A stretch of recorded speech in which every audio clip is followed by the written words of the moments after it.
Hello बच्चों, आज हम आपको एक फिजिक्स का शॉर्ट नोट्स में आपको पढ़ाने चल रहा हूँ। शॉर्ट नोट्स में वर्क पावर एनर्जी, मैं मैकेनिक्स का वर्क पावर एनर्जी जो देखिए मैं मैकेनिक्स में यहीं से स्टार्ट कर रहा हूँ, क्योंकि 1D 2D और वेक्टर उतना ज़्यादा क्वेश्चन यहाँ से नहीं आते हैं। यहाँ पर उतना शॉर्ट नोट्स की आवश्यकता नहीं होती।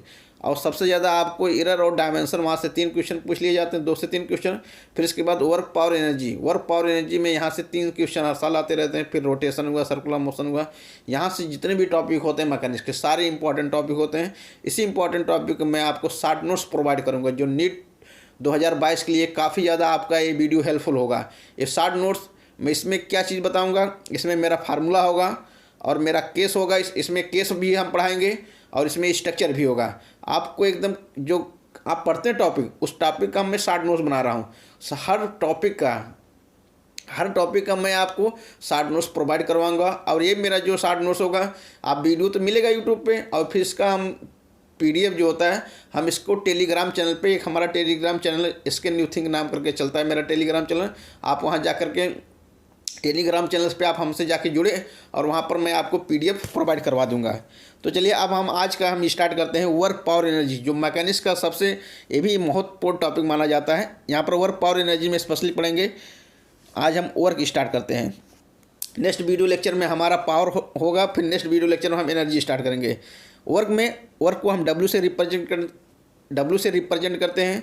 यहाँ पर जैसे कोई एक बार हम बताते हैं, जैसे कोई ये बॉडी है, यहाँ पर क्या होता है, कोई बॉडी है, जैसे बॉडी होता है इस पर हम बॉडी को फोर्स F लगा कर हम खींचते हैं। इस बॉडी को फोर्स F लगा कर हम खींचते हैं तो क्या होगा, और इसका जब बॉडी थोड़ी दूर तक जाएगा तो डिस्प्लेसमेंट जो यहाँ पर जब डिस्प्लेसमेंट S होगा तब बॉडी यहाँ पर कहीं जाके पहुँचेगा। लेकिन यहाँ पर जो फोर्स का, क्योंकि ये फोर्स है, इसका फोर्स का 2 कंपोनेंट होगा, एक X एक्सिस के लॉन्ग कंपोनेंट होगा और एक Y एक्सिस के लॉन्ग कंपोनेंट होगा। जब X एक्सिस के लॉन्ग हम कंपोनेंट करेंगे उसका कंपोनेंट हो जाएगा, क्योंकि यहाँ पर थीटा एंगल है इसलिए F cos थीटा हो जाएगा। और जब Y एक्सिस के एंगल हम इसका कंपोनेंट करेंगे तो F sin थीटा आएगा। अब जैसे W बराबर, अगर हम इस वेक्टर फॉर्म में हम देखें, क्योंकि वर्डन अगर हम वेक्टर फॉर्म में यदि हम देखें तो W बराबर वेक्टर F और dot vector S। Vector F क्या होगा, फोर्स होगा, वेक्टर S डिस्प्लेसमेंट होगा। यदि हम डॉट प्रोडक्ट को हटाना चाहते हैं तो फार्मूला हमारा बन जाएगा W बराबर F cos थीटा हो जाएगा। ये भी एक तरीका हम लिख सकते हैं, W बराबर F cos थीटा और मल्टीप्लाई हम करेंगे डिस्प्लेसमेंट से आपको, क्योंकि यहाँ पर F cos थीटा और मल्टीप्लाई करते हैं डिस्प्लेसमेंट, यही वर्डन होगा, क्योंकि इसमें Y एक्सिस में वर्डन नहीं हो रहा है, X एक्सिस में वर्डन हो रहा है, इसलिए F cos theta into S। अब इसमें मोस्ट इंपॉर्टेंट पॉइंट हम बताते हैं कि नोट्स अब हम पढ़ते हैं। यहाँ पर लिखा है कंपोनेंट ऑफ फोर्स। यहाँ पर जो फोर्स का जो कंपोनेंट होगा, component of force perpendicular to displacement never perform the work. कहते हैं कि देखिए यहाँ पर ये फोर्स है और यहाँ पर इसका परपेंडिकुलर, अगर जब फोर्स परपेंडिकुलर Y एक्सिस पे जो रहेगा वो वर्क कभी परफॉर्म नहीं करेगा, क्योंकि Y एक्सिस में कोई भी वर्क परफॉर्मेंस नहीं होता है। यहाँ पर लिखा कंपोनेंट ऑफ फोर्स, यदि हम फोर्स का कंपोनेंट करते हैं, क्योंकि यहाँ पर देखिए डिस्प्लेसमेंट इस X एक्सिस हो गया ऐसे, और फिर इसके बाद ऐसे जो फोर्स का कंपोनेंट जब Y एक्सिस में कहेंगे, क्योंकि ऐसे परपेंडिकुलर हो जाएगा, 90 एंगल का एंगल बन रहा है, 90 अंश का एंगल बन रहा है। यहाँ पर देखिए डिस्प्लेसमेंट हो गया और यहाँ पर Y एक्सिस में फोर्स हो गया F sin थीटा। तो यहाँ पर कोई भी वर्क परफॉर्मेंस नहीं करेगा। यही लिखा है कि जब हम फोर्स का कंपोनेंट करेंगे डिस्प्लेसमेंट के तो नेवर परफॉर्म हो, वहाँ पर कोई परफॉर्मेंस वर्क नहीं होगा। और यहाँ पर वर्क का SI अगर यूनिट देखें हो जाएगा जूल में, और 1 जूल बराबर 10⁻7 अर्ग होता है। और CGS का जो यूनिट होगा वो अर्ग होगा, CGS में जो वर्क डन का जो यूनिट होगा अर्ग में होगा।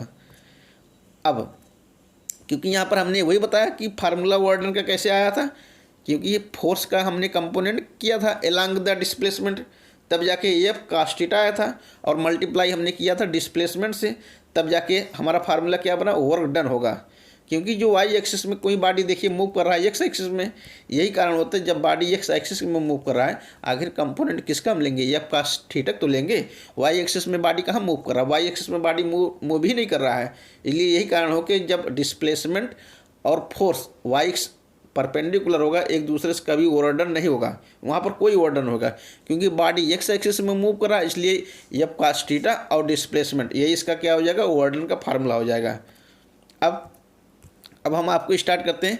यहाँ पर देखिए फोर्स वेरिएबल, थोड़ा सा हम इसमें महत्वपूर्ण बात यह है कि कोई छोटा सा बॉडी होता है, जैसे हर जहाँ देखिए कोई बड़ा बॉडी होता है वहाँ फोर्स ज़्यादा लगेगा, लेकिन अगर एक छोटा सा कोई बॉडी होगा उसमें फोर्स छोटा लगेगा, कम लगेगा फोर्स।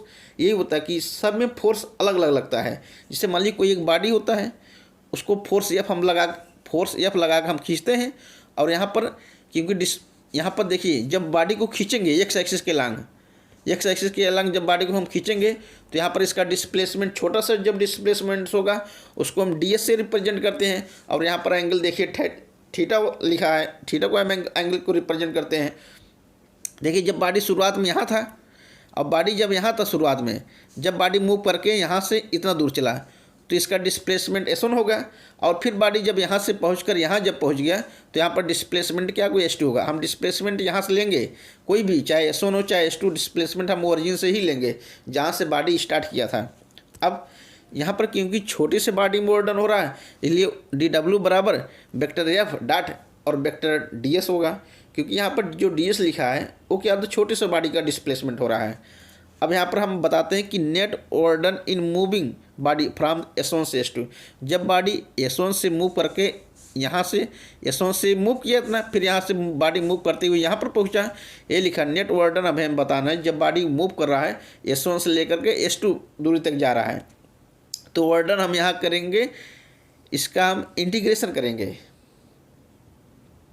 इसका हम इंटीग्रेट करेंगे, क्योंकि ओवरडन हो जाएगा, ये हमारा फार्मूला बन के आएगा। Work done is equal to integration, क्योंकि डिस्प्लेसमेंट लोअर लिमिट s1 हो जाएगा और अपर लिमिट डिस्टेंस जो डिस्प्लेसमेंट हो जाएगा s2 हो जाएगा, और vector F dot vector ds, और इसको हम डॉट प्रोडक्ट जब हटाएंगे तो यहाँ पर cos थीटा आ जाएगा। यही कारण है कि देखिए यहाँ पर w बराबर हम इसका इंटीग्रेशन करेंगे, लोअर लिमिट s1 हो जाएगा, अपर लिमिट s2 हो जाएगा, ये डिस्प्लेसमेंट हो जाएगा, और vector F dot vector ds, इसलिए ओवरडन इज इक्वल टू यहाँ पर डिस्प्लेसमेंट s1 है और यहाँ पर डिस्प्लेसमेंट s2 है, ये इंटीग्रेशन साइन है, जो साइन बना है इसे इंटीग्रेशन हम साइन कहते हैं, और एफ ds cos थीटा होगा। अब यहाँ पर हम टर्म पढ़ते हैं रेक्टेंगुलर कंपोनेंट का। देखो अब रेक्टेंगुलर कंपोनेंट काफ़ी ज़्यादा यहाँ पर बेसिक चीज़ माना जाता है। इसमें हम 2 और मोर एक्सिस देंगे, जो हम रेक्टेंगुलर कंपोनेंट करते हैं 2 या 2 से ज़्यादा एक्सिस हो तभी लगेगा, एक एक्सिस के लिए कभी नहीं होगा। अगर जब तक 2 हो या 2 से ज़्यादा कोई एक्सिस होगा तभी हम रेक्टेंगुलर कंपोनेंट अपनाएंगे। जैसे देखा, अगर एक्स एक्सिस है उसका जो कंपोनेंट हो जाएगा आई कैप हो जाएगा, और वाई एक्सिस में कंपोनेंट जे कैप होगा, और जेड एक्सिस में जो कंपोनेंट हो जाएगा के कैप हो जाएगा। यही हम लिखे हैं कि यदि एक्स एक्सिस है उसका कंपोनेंट आई होगा, वाई एक्सिस है उसका कंपोनेंट जे होगा, और जेड एक्सिस है उसका कंपोनेंट के हो जाएगा। ये बहुत इंपॉर्टेंट पॉइंट था। अब हम आपको कंपोनेंट बता दिया, अब हम आपको जैसे MCQ फार्म में दिए बताते हैं, डायरेक्ट नीट में क्वेश्चन इसी फार्म में आएगा। आपको क्या दिया होगा, फोर्स दिया होगा। फोर्स ऐसे दिया होगा, वेक्टर एफ बराबर Fx आई कैप प्लस Fy जे कैप प्लस Fz के कैप। अब Fx वैल्यू कुछ भी हो सकता है। अब उसी प्रकार डिस्प्लेसमेंट का गिवन होगा, वेक्टर ds बराबर dx आई कैप प्लस dy जे कैप प्लस dz के कैप। यहाँ पर अभी हम आपको बताते हैं कि देखिए कैसे जो एक क्वेश्चन हमें इस फार्म में दिया होगा, तो हम देखिए क्वेश्चन किस प्रकार फार्मूला अप्लीकेबल करेंगे, तो हम आपको अप्लीकेशन करके दिखाएंगे। क्योंकि work done is equal to integration vector F dot vector ds हो जाएगा।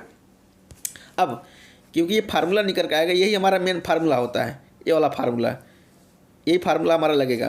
तो work done is equal to integration Fx dx plus Fy dy plus Fz dz, यही मेन फार्मूला होता है। आप यही फार्मूला को यही लगाना पड़ेगा।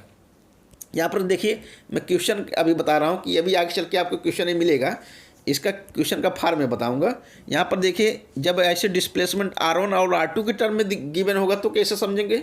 यहाँ पर 3i प्लस 2j, तो यहाँ पर जो 3 और 2, एक 3 और 2 जो क्या कोऑर्डिनेट के बारे में हमें बताता है। 3 यहाँ पर x1 कोऑर्डिनेट हो जाएगा, यहाँ 2 y1 कोऑर्डिनेट हो जाएगा।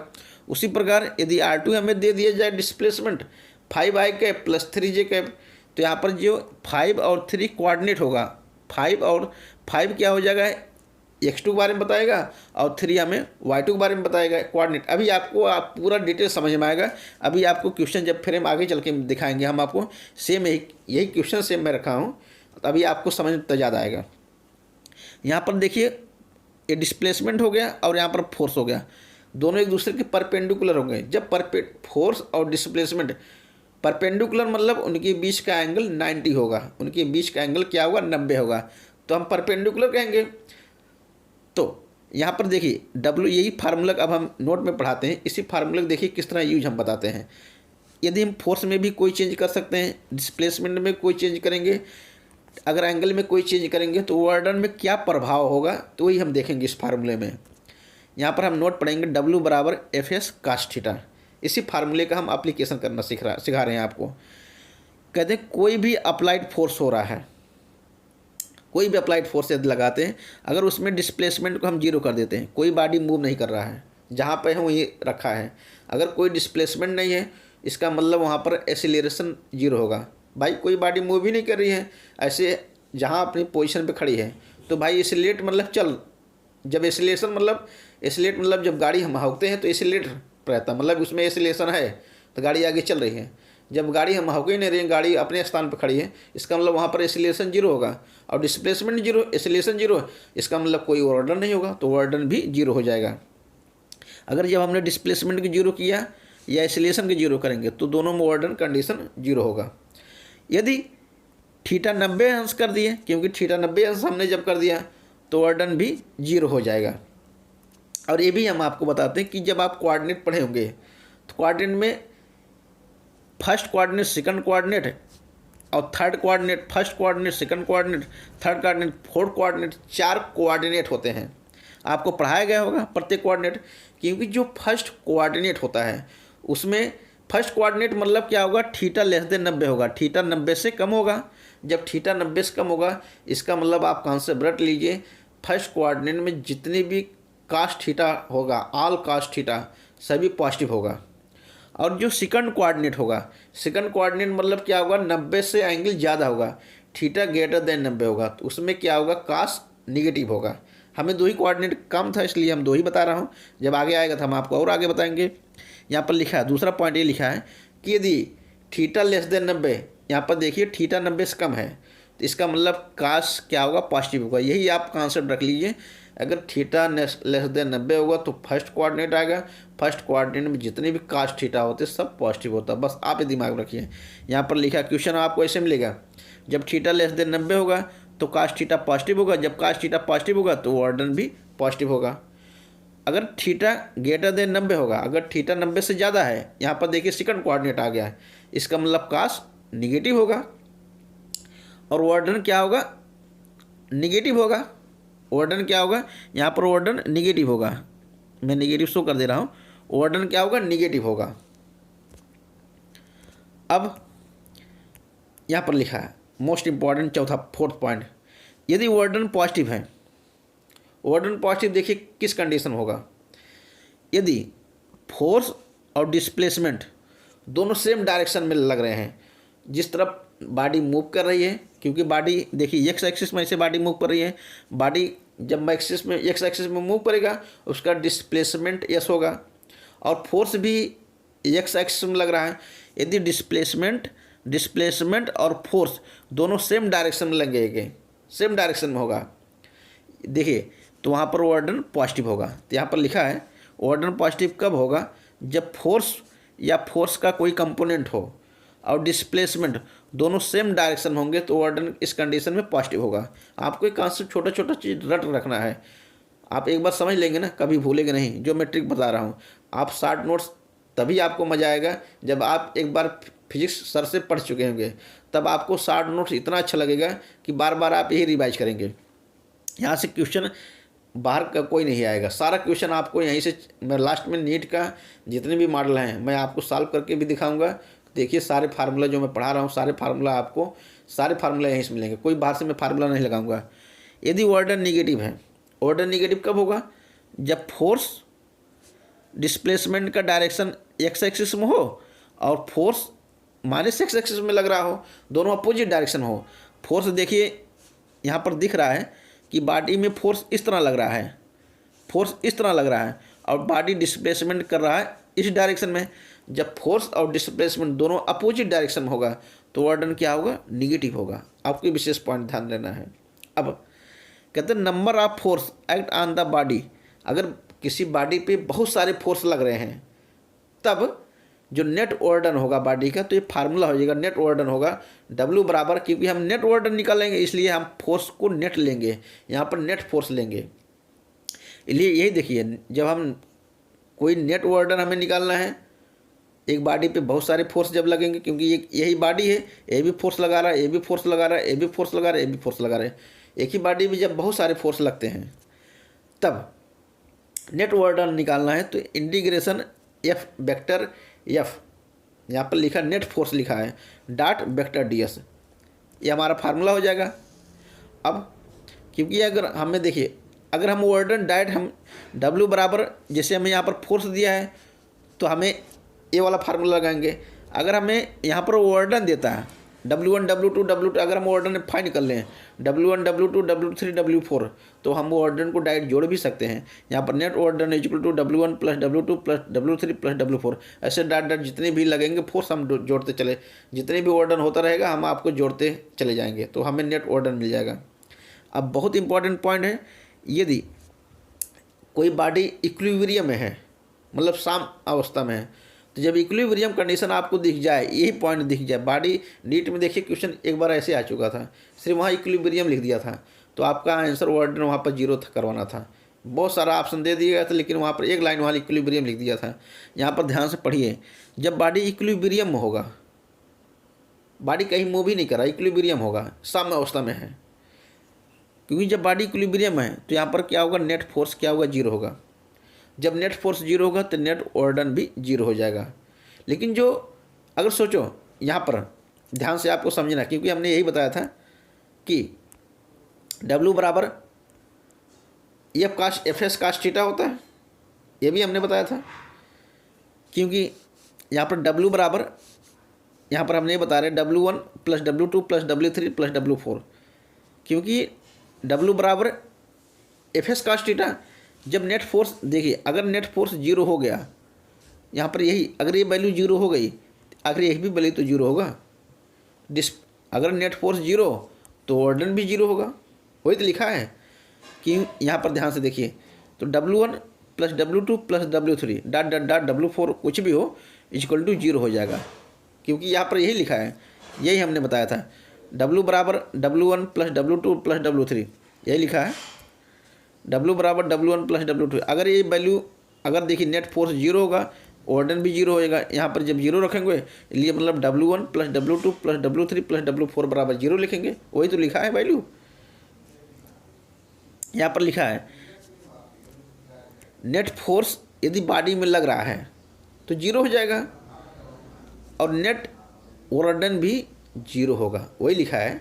कि अगर बॉडी में कोई सा बॉडी हो, अगर उसमें यहाँ पर एक पॉइंट यहाँ पर है, अगर नेट फोर्स जीरो, क्योंकि W बराबर हमने यही पढ़ा था, W बराबर F net cast theta, W बराबर अगर नेट फोर्स किसी बॉडी में अगर जीरो हो गया तो नेट ओर्डन भी जीरो हो जाएगा।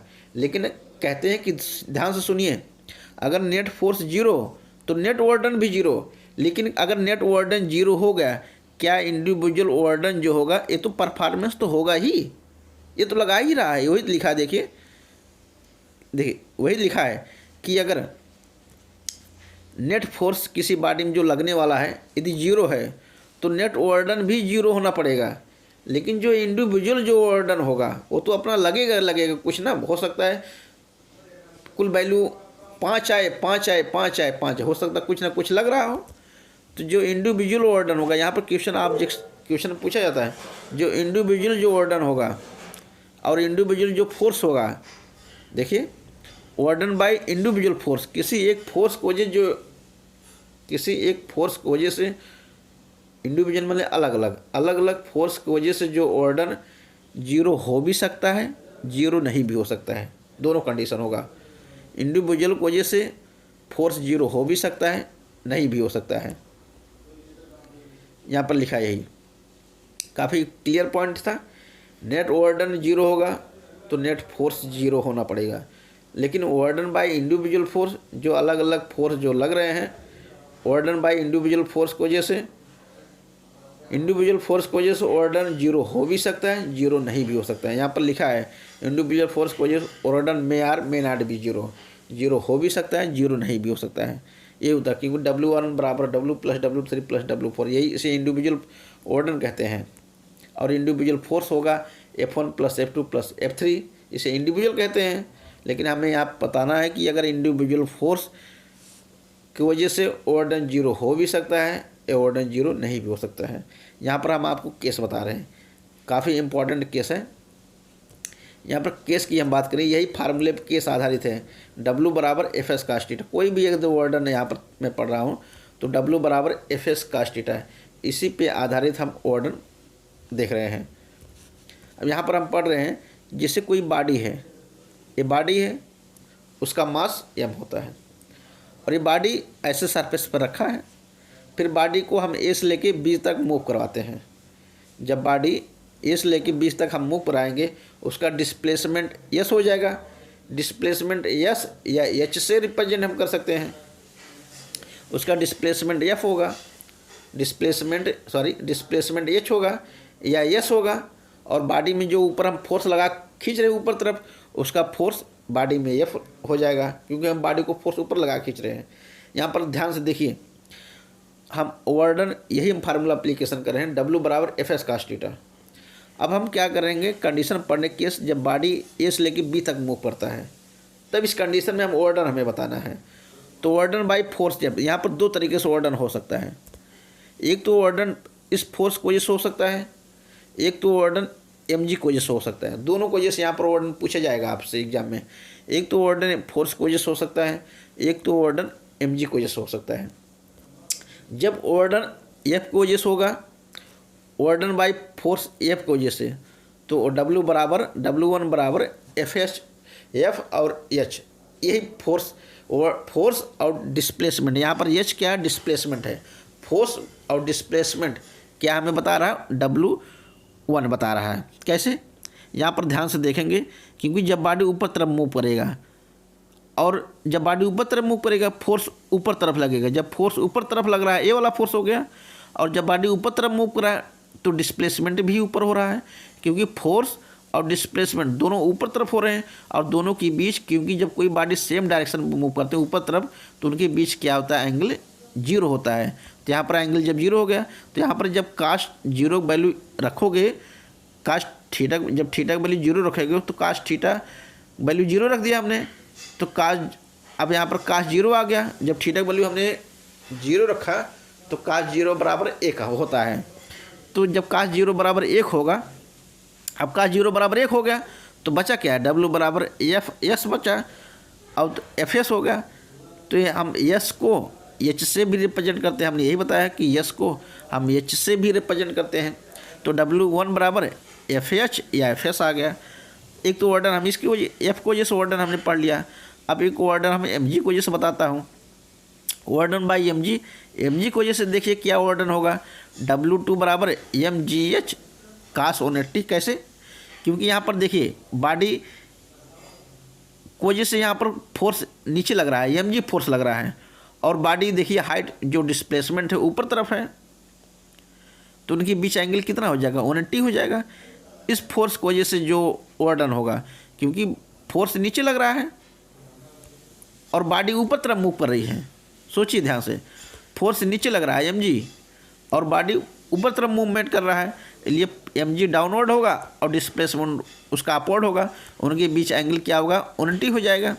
तो इसके वजह से जो ओवरडन आएगा, W बराबर mgs कास 180 होगा, और कास 180 का मान होता है -1 होता है, इसलिए W2 बराबर क्या होगा, -mgh होगा। क्लियर। अब हमें नेट ओवरडन निकालना है, डायरेक्ट एग्जाम में ये भी पूछ सकता है, ये भी पूछा जा सकता है, ये भी पूछा जा सकता है, ये भी। यहाँ से 3 क्वेश्चन बन सकते हैं इस केस से। यदि आपसे नेट ओवरडन पूछा जाए, तो नेट ओवरडन में हम क्या करते हैं, ओवरडन को डायरेक्ट जोड़ लेंगे। नेट ओवरडन बराबर W1 प्लस W2। अब W1 का वैल्यू क्या होगा, FH होगा, FH हमने रख दिया, और W2 का वैल्यू हो जाएगा -mgh आ गया था, तो हमने W2 का वैल्यू उठा कर रख दिया। अब अब हम क्या करेंगे, यहाँ से एच को हम कॉमन कर लेंगे क्योंकि यहाँ पर भी एच है और यहाँ पर भी एच है, दोनों यहाँ एच है, इसलिए हम एच को कॉमन कर लेंगे डिस्प्लेसमेंट को।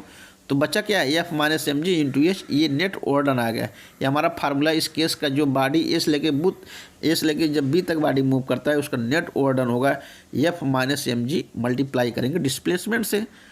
अब एक क्वेश्चन यहाँ से हो और दूसरा केस यहाँ बता रहा हूँ मैं आपको।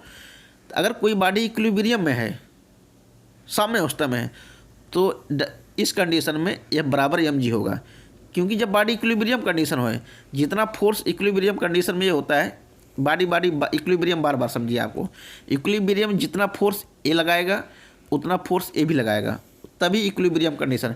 यदि 5 न्यूटन का फोर्स ऊपर वाला लगा रहा है तो 5 न्यूटन फोर्स नीचे वाला लगाएगा, तभी इक्विलिब्रियम कंडीशन होगा।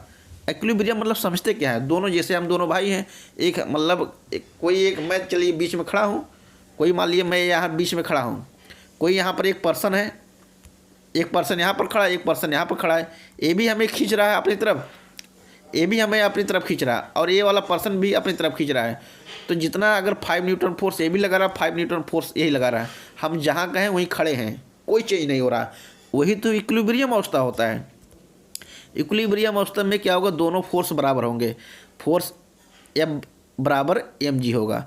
और जब दोनों फोर्स बराबर होगा तो उस कंडीशन में ओवर डन क्या होगा, जीरो होगा। आपको रट रखना है, एक बार समझ लीजिए तो आपको कभी भूलेंगे नहीं भाई। जहाँ अब बताइए मैं बीच में खड़ा हूँ तो कोई ओवर डन हुआ नहीं, ओवर जब तक कोई डिस्प्लेसमेंट नहीं होगा।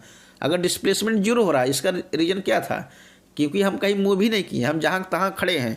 अगर डिस्प्लेसमेंट, क्योंकि यही हमने बॉडी, यही थे ना, हम तो भाई यहीं खड़े थे, एक पर्सन हमें यहाँ से खींच रहा है ऐसे, और एक पर हम यहीं खड़े हैं, एक पर्सन ऐसे यहाँ खींच रहा है, हम तो जहाँ तहाँ खड़े हैं, हमारा तो यही बीच का पोजीशन, हम तो डिस्प्लेसमेंट तो जीरो हो गया। अब सोचो जब डिस्प्लेसमेंट जीरो हो गया तो W बराबर एफ एस कास थीटा, या W बराबर एफ एस, जब डिस्प्लेसमेंट जीरो तो ऑर्डर भी जीरो हो जाएगा। ये तो आप समझिए, फिजिक्स मतलब एक बार कॉन्सेप्ट समझ लिए ना। 60 नोट्स आपको मैं गजब आपको लिए बताया हूँ, 60 नोट्स, एक बार 60 नोट्स पढ़ लेंगे ना, आपको बार बार यही रिवाइज करिए, क्योंकि फिजिक्स जब हमें एग्जाम समय आता है ना, हम घबरा जाते हैं, हमें क्या पढ़ना है, हमें नहीं समझ में आता। अब ये वीडियो रहेगा आप पास, आप तुरंत रिवाइज भी कर सकते हैं, टेलीग्राम में आपको PDF मिलेगा तो आपको 2 सेकंड में रिवाइज भी कर लेंगे। फोर्स और डिस्प्लेसमेंट कर्व हम देखें, एफ एस, फोर्स एफ हो गया वाई एक्सिस में और डिस्प्लेसमेंट एक्स एक्सिस में। अब इसमें हम कर्व पढ़ते हैं, एफ एस कर्व, फोर्स और डिस्प्लेसमेंट कर्व। देखिए फोर्स और डिस्प्लेसमेंट कर्व हमें ऑर्डर के बारे में बताता है। कई बार क्वेश्चन जो फोर्स आपको दिखे और डिस्प्लेसमेंट दिखे तो आप समझ जाइए कि जो फोर्स और डिस्प्लेसमेंट जो कर्व होगा ये हमें ऑर्डर के बारे में बताएगा। आप इसको रट रखिए। कैसे, यहाँ पर देखिए फोर्स है और यहाँ पर डिस्प्लेसमेंट है। ये बॉडी है, ये मान लीजिए कोई छोटा सा बॉडी होता है, उसका डिस्प्लेसमेंट ds हो जाएगा, क्योंकि यहाँ पर S1 डिस्प्लेसमेंट था और यहाँ पर S2 डिस्प्लेसमेंट, क्योंकि जब बॉडी यहाँ से था, S1 कंडीशन में बॉडी यहाँ था, फिर बॉडी जब चल के मूव किया तो यहाँ पर पहुँच गया। तो और यहाँ पर क्या होगा, छोटा सा जो बॉडी का जब डिस्प्लेसमेंट हुआ था उसका ds से रिप्रेजेंट करते हैं, क्योंकि फोर्स ए लग रहा है वाई एक्सिस में।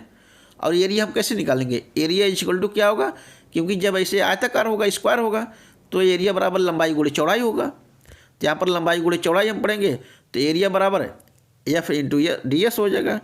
तो अब यही क्या है, एफ ds क्या है, वो वर्डन तो है, वही हमने पढ़ा रहे हैं बार बार। W बराबर F S cos theta, DW बराबर एफ ds कास थीटा, यही हमने पढ़ा रहे थे।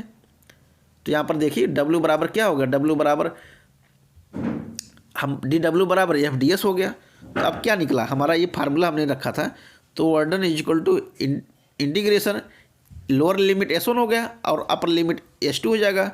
और हमने पढ़ रहे थे बार बार, work done is equal to F ds होगा। तो यहाँ पर क्या होगा, वर्डन इज इक्वल टू क्या होगा, एरिया बराबर हो जाएगा, क्योंकि एफ ds बराबर क्या रखेंगे, हम एरिया रखेंगे, क्योंकि छोटे छोटे पार्ट, इंटीग्रेशन मतलब क्या होगा, छोटे छोटे पार्ट को जब हम जोड़ेंगे तो बहुत सारा हमें एक एरिया प्राप्त हो जाएगा। तो हमारा फार्मूला क्या निकलेगा, तो वर्डन इज इक्वल टू क्या होगा, एरिया हो जाएगा।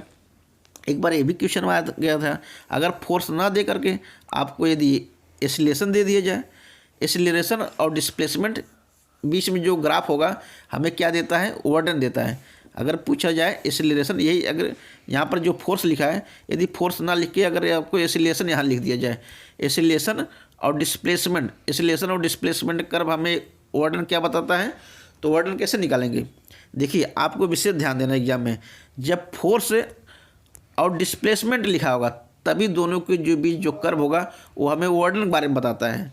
लेकिन अगर यहाँ पर फोर्स ना लिख के आपको एक्सीलरेशन लिख लिया जाए, एक्सीलरेशन और डिस्प्लेसमेंट उनके बीच यदि आपको वर्डन पूछा जाए तो आप यहाँ पर कुछ नहीं करना, यहाँ पर मास से मल्टीप्लाई कर देना है। तो वर्डन इज इक्वल टू मास और गुणे एरिया। और एरिया कैसे निकालना सिखाए थे हमने, एरिया बराबर लंबाई गुणे चौड़ाई। लंबाई क्या हो जाएगा, फोर्स हो जाएगा, और यहाँ पर चौड़ाई हो जाएगा डिस्प्लेसमेंट, छोटा सा ds हो गया, एरिया आप निकाल सकते हैं।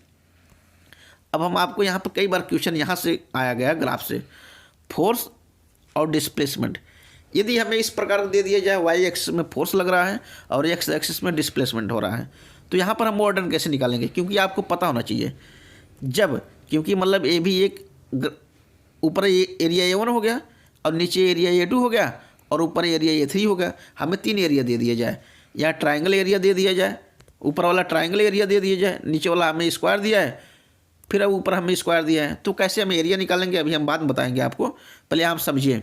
क्योंकि जो ऊपर वाला एरिया होगा उसको हम पॉजिटिव से रिप्रेजेंट करते हैं और जो नीचे वाला एरिया होगा वो जो देखिए इस सेंटर वाला पॉइंट होगा, यही ओ एक्सिस होगा, वो पॉइंट होगा, वो पॉइंट जो होगा उसके ऊपर यदि आप जाएंगे तो पॉजिटिव होगा एरिया, और जब नीचे होगा तो निगेटिव होगा एरिया। तो यहाँ पर डायरेक्ट हम आपको, क्योंकि जब हम एरिया निकालेंगे तो वहाँ पर कोई साइन नहीं रखेंगे, ये डायरेक्ट फार्मूला हम यूज करेंगे, क्योंकि ना बार बार आप साइन यूज करेंगे कन्फ्यूज हो जाएगा।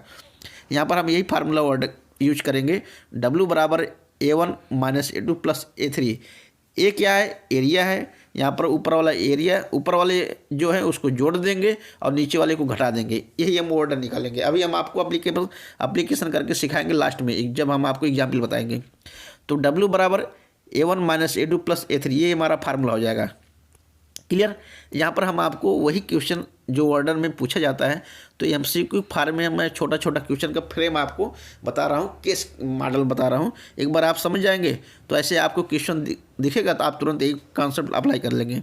जैसे कि MCQ में दिया गया था, एक बॉडी होता है उसका मास m होता है, आपको दे दिया जाए मास की वैल्यू, और डिस्प्लेसमेंट हमें पूछा गया है, यहाँ पर डिस्प्लेसमेंट पूछा जाएगा और यहाँ पर टाइम आपको दे दिया जाएगा, और कोई बॉडी होगा उसको फोर्स या लगा के खींचते हैं, और इस फोर्स का जो एंगल भी दे दिया जाए, थीटा, तो थीटा एंगल दे दिया जाए, तो आप क्या करेंगे, क्योंकि जब किसी एंगल पे जब बॉडी को खींचा जाता है तो बॉडी का फोर्स हम डायरेक्ट नहीं रखेंगे, उस फोर्स का हम कंपोनेंट करेंगे। जब एक्स एक्सिस में कंपोनेंट करेंगे तो एफ कास थीटा हो जाएगा, जब वाई एक्सिस में कंपोनेंट करेंगे एफ साइन थीटा हो जाएगा। अब क्योंकि हमें पता है कि यहाँ पर एक्सीलरेशन पहले आपको निकालना होगा, क्योंकि डिस्प्लेसमेंट जब निकलेगा तभी जब आपको पहले एक्सीलरेशन पता होगा, जब एक्सीलरेशन पता होगा तभी आप डिस्प्लेसमेंट निकाल सकते हैं।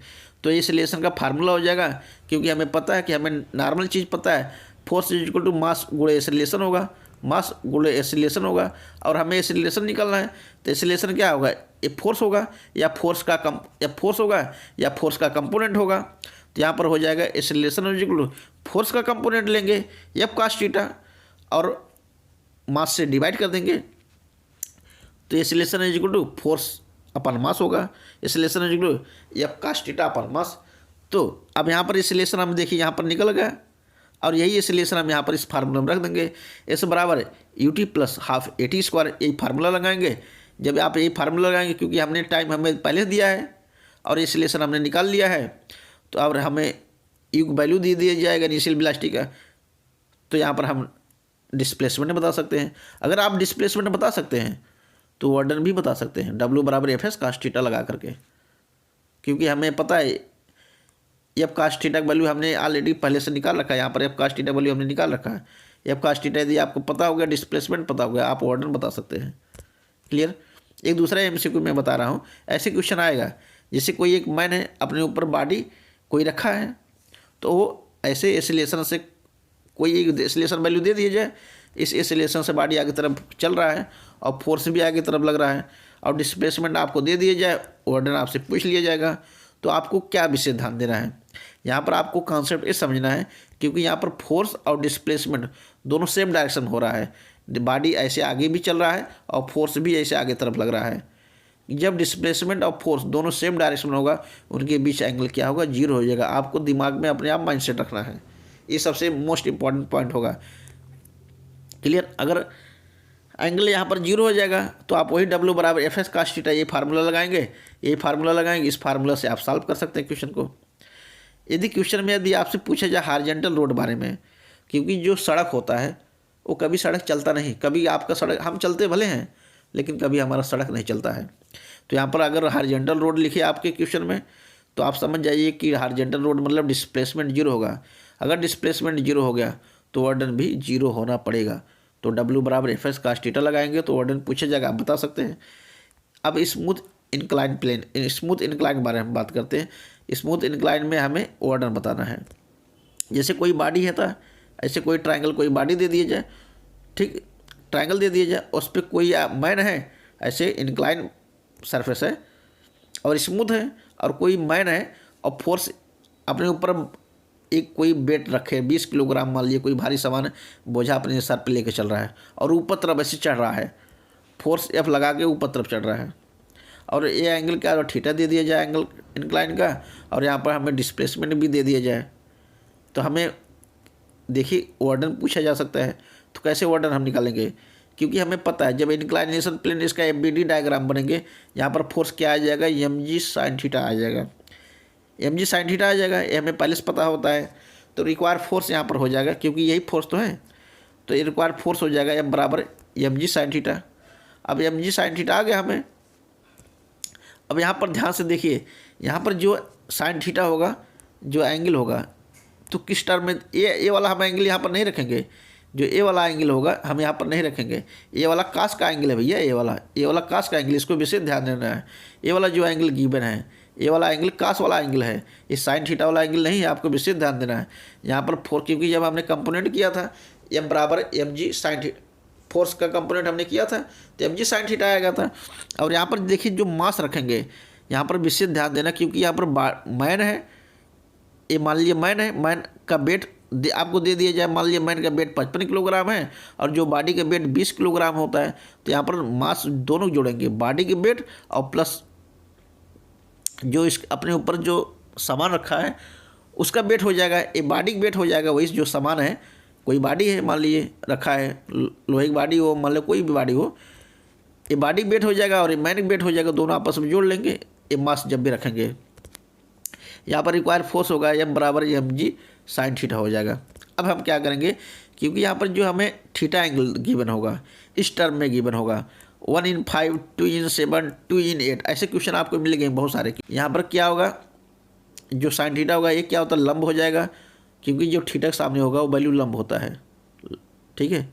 और यहाँ पर क्या होगा, ये आधार, ये वाला आधार हो जाएगा, और जो 90 एंगल को उसके सामने जो एंगल होगा वो उसे हम कहते हैं कर्ण कहते हैं। 90 अंश के सामने जो त्रिभुज होगा, जो 90 अंश के सामने होगा उसे हम कहते हैं कर्ण कहते हैं, और थीटा के सामने वाले को हम कहते हैं लंब कहते हैं, और ये सरफेस आधार हो जाएगा। तो हमें जो 1 in 5 मतलब साइन थीटा दिया, sine theta is equal to 1/5, sine theta is equal to लंब बटा कर्ण होता है, तो 1/5 हो जाएगा। अब देखिए क्वेश्चन आपको और कैसे फॉर्म दिया, देखिए आपको कॉन्सेप्ट यदि आप इसको पढ़ रखेंगे तो आपको एकदम बिल्कुल समझ में आएगा। जैसे एक MCQ अगर आपको मैं बता रहा हूँ, देखिए जो MCQ अभी ऊपर बताए थे कि अभी आपको MCQ मिलेगा, वही देखिए MCQ अब मैं आपको ऑर्डर निकाल के दिखा रहा हूँ। देखिए कैसे MCQ अभी आपको बताया था, तो वही देखिए MCQ एप्लीकेशन कैसे कर रहा हूँ। यदि आपको MCQ में डिस्प्लेसमेंट R1 और R2 दे दिया जाए, ठीक, R1 R2 दोनों डिस्प्लेसमेंट दे दिए जाए, वेक्टर R1 वेक्टर R2 दे दिया जाए, तो वेक्टर R1 बराबर 2i cap plus 3j cap. यहाँ पर विशेष ध्यान देना है कि जब हम ऑर्डर निकालना है, यदि हमें डिस्प्लेसमेंट R1 R2 टर्म में गिवन है तो हम समझ जाएंगे कि यहाँ पर 2i cap plus 3j cap, ये हमें कोऑर्डिनेट बारे में बता रहा है। आपको विशेष ध्यान देना है, ये हमें कोऑर्डिनेट बारे में बता रहा है। यहाँ पर 2 लिखा है और 3 लिखा है, ये हमें कोऑर्डिनेट बारे में बता रहा है। यहाँ 2 ये x1 बारे में बताता है और 3 हमें y1 के बारे में बताता है। उसी प्रकार जो R2 बराबर यहाँ गिवन है 4i cap plus 6j cap, यहाँ पर जो 4 है और 6 ये हमें कोऑर्डिनेट बारे में बता रहा है। यहाँ पर x2 बता रहा है और y2 बता रहा है, यहाँ पर लिखा है। और फोर्स आपको गिवन होगा, जैसे मान लीजिए फोर्स दे दिया जाए 3x² i cap plus 2ij cap, तो यहाँ पर देखिए इसको यहाँ पर जो 3x² है, ये 3x² यहाँ पर x एक्सिस है इसलिए fx हो जाएगा, और यहाँ पर y एक्सिस है इसलिए क्या होगा fy हो जाएगा। आपको विशेष ध्यान देना। देखिए यहाँ पर हमारे fx पता चल गया, fy पता चल गया। हम देखिए ऑर्डर कैसे निकालेंगे। जब देखिए 2 एक्सिस के लिए होगा तब ये फार्मूला अप्लीकेबल होगा। ये सिर्फ 2 एक्सिस के लिए, x एक्सिस और y एक्सिस, ये सिर्फ 2 एक्सिस के लिए फार्मूला लगे, x एक्सिस और y एक्सिस। ज़्यादातर आपके नेट के एग्जाम में 2 एक्सिस से पूछा जाता है, तो 3 एक्सिस बहुत रेयर केस में पूछा जाता है। जे में हो सकता है पूछ लिया जाए, लेकिन ज़्यादातर नीट और जे दोनों में 2 ही एक्सिस बारे में ज़्यादा पूछा गया है। तो वर्डन हमारा फार्मूला हो जाएगा, तो work done is equal to integration x1 lower limit हो जाएगा और y1 भी लोअर लिमिट हो जाएगा, और अपर लिमिट हो जाएगा x2 और y2 हो जाएगा। ये क्या है, जो x1 y1 और x2 y2 क्या कोऑर्डिनेट हमें पता है, यही सब कोऑर्डिनेट रखेंगे यहाँ वैल्यू। और यहाँ पर देखिए fx हमें पता है, fx क्या है, fx हमें पता हो गया जो 3x² दिया था, और हमें fy पता हो गया, fy का स्थान पे fy रख देंगे। और dx क्या होगा, और dx dy उसका डिस्प्लेसमेंट होगा। तो यहाँ पर देखिए जब हम ऑर्डर निकालेंगे, order is equal to integration lower limit रखेंगे 2 और 3 हो जाएगा। 2 मतलब हमें x1 बारे में बताएगा, और y1 जो होगा 3 हमें बताएगा। यहाँ पर y2 हो जाएगा और x2 हो जाएगा। ये यहाँ पर ऑर्डर इज इक्वल टू यहाँ पर रखेंगे हम fx, ये फार्मूला में fx रख दिया 3x² और dx प्लस fy और dy। ये हमारा वर्डन का लास्ट हम पॉइंट बताने चल रहा हूँ। यहाँ पर हमारा वर्डन समाप्त हो जाएगा। नेक्स्ट वीडियो में एनर्जी, फिर इसके बाद पावर हम बताएंगे। ये काफ़ी इंपॉर्टेंट शॉर्ट नोट था। यहाँ पर हम आपको फार्मूला बेस भी बता दिया कि कैसे क्वेश्चन पूछा जाएगा। यहाँ पर देखिए एप्लीकेशन बता रहा हूँ एक फोर्स क्वेश्चन का, MCQ है। यदि फोर्स y एक्सिस में दे दिया जाए, डिस्प्लेसमेंट x एक्सिस में, हमें एरिया A1 A2 और A3, हमें एरिया A1 A2 A3 कैसे निकालेंगे, और इससे जब एरिया A1 A2 हमें निकल जाएगा तो हमें वार्डन भी पता चल जाएगा। हमने यही फार्मूला बताया था, वार्डन इक्वल टू क्या होगा, क्योंकि अपर वाला जो यहाँ पर जो एक्सिस है, इस एक्सिस के जो ऊपर वाला होगा पॉजिटिव एरिया लेंगे, और नीचे वाला जो होगा हम निगेटिव एरिया लेंगे। तो हमें वार्डन ऐसे निकालेंगे, W बराबर वार्डन हो जाएगा A1 ऊपर एरिया प्लस हो जाएगा, नीचे एरिया माइनस हो जाएगा, A1 माइनस A2 और प्लस A3 हो जाएगा। ये हमारा फार्मूला हो जाएगा। और देखिए यहाँ पर जो एरिया A1 होगा कैसे निकालेंगे, ये हमारा एरिया क्या, देखिए आपको ट्रायंगल दिख रहा है, ये हमें क्या होता है ट्रायंगल, और ट्रायंगल के लिए क्या होगा एरिया A1 बराबर हो जाएगा, ट्रायंगल के लिए एरिया होता है हाफ लंबाई गुणे चौड़ाई होता है। और स्क्वायर के लिए होगा, स्क्वायर के लिए जो है देखिए यहाँ पर स्क्वायर है, और स्क्वायर जो एरिया होगा लंबाई गुणे चौड़ाई, लंबाई लेंथ हो जाएगा और चौड़ाई बिट्स हो जाएगा, हाफ लेंथ गुणे बिट्स या लेंथ मल्टीप्लाई बिट्स हो जाएगा। अब यहाँ पर क्या एक ट्रेपीजियम हमें दिख रहा है, यहाँ पर देखिए जो एरिया होगा वो हमें ट्रेपीजियम दिख रहा है। यहाँ पर देखिए ये हमें ट्रेपीजियम दिख रहा है।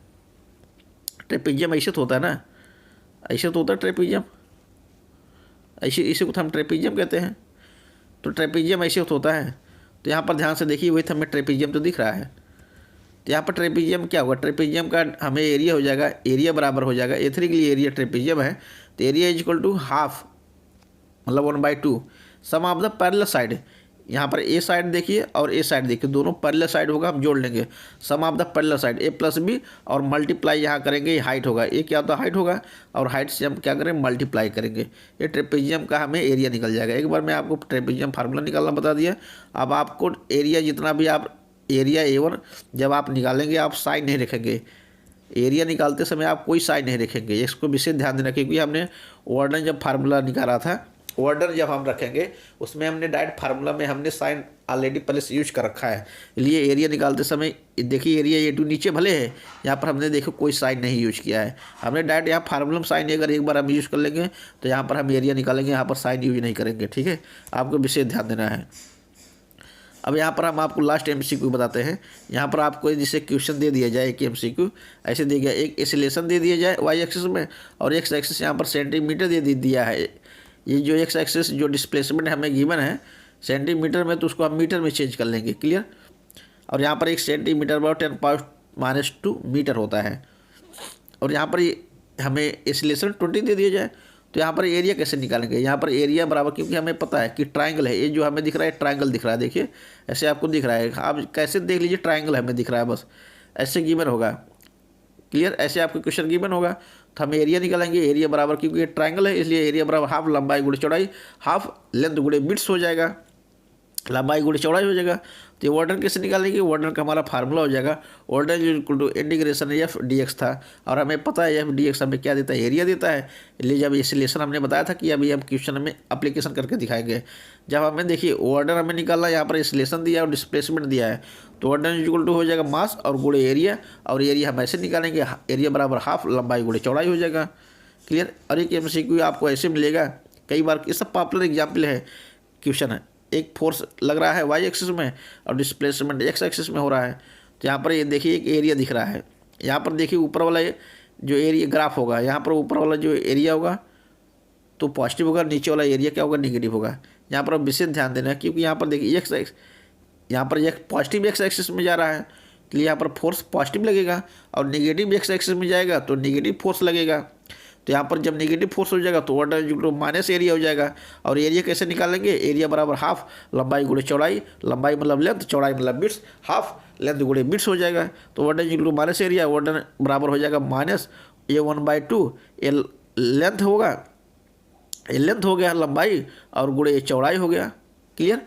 यहाँ पर देखिए इसके लिए वो फोर्स है और इसी के लिए ऑर्डर निकला है, और ये जो वैल्यू है इसके लिए देखिए फोर्स है और इसके लिए ऑर्डर निकला है, इसके लिए। क्लियर। इसके लिए पॉजिटिव वाला के लिए देखिए फोर्स और ऑर्डर दोनों है, ये नेगेटिव के लिए फोर्स और ऑर्डर दोनों है यहाँ पर। ठीक। क्लियर। यहाँ पर यदि आपको ये वाला फोर्स पूछा जाए, यदि आपको ये फोर्स वाला पूछा जाए, यदि आपको ये वाला ऑर्डर पूछ लिया जाए या तो ये वाला ऑर्डर आप बता सकते हैं।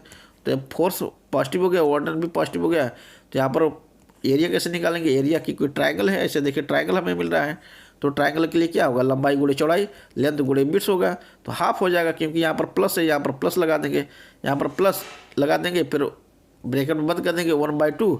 एरिया कैसे निकालेंगे, एरिया हो जाएगा 1/2, क्यों ट्रायंगल इसलिए 1/2 गुणे लंबाई गुणे चौड़ाई, लेंथ गुणे बिट्स हो जाएगा। अब हम आपको नेक्स्ट वीडियो में, क्योंकि हमने यहाँ पर ऑर्डर हम आपको पढ़ा दिया, नेक्स्ट वीडियो में हम आपको पावर पढ़ाएंगे, नेक्स्ट पावर, फिर इसके बाद एनर्जी होगा। पावर देखिए बड़ा होगा तो उसको 2-3 पार्ट में पढ़ा देंगे, फिर इसके बाद एनर्जी होगा। हमारे चैनल पे नए हैं, चैनल को सब्सक्राइब कर लीजिए, बेल आइकन प्रेस कर लीजिए। हम आपको फिजिक्स का शॉर्ट नोट्स इतना अच्छा प्रोवाइड करेंगे जो नीट में आपके लिए काफ़ी ज़्यादा हेल्पफुल होगा। मैं आपको टेलीग्राम में ये मेरा PDF में प्रोवाइड करवा दूँगा। Bye bye, take care.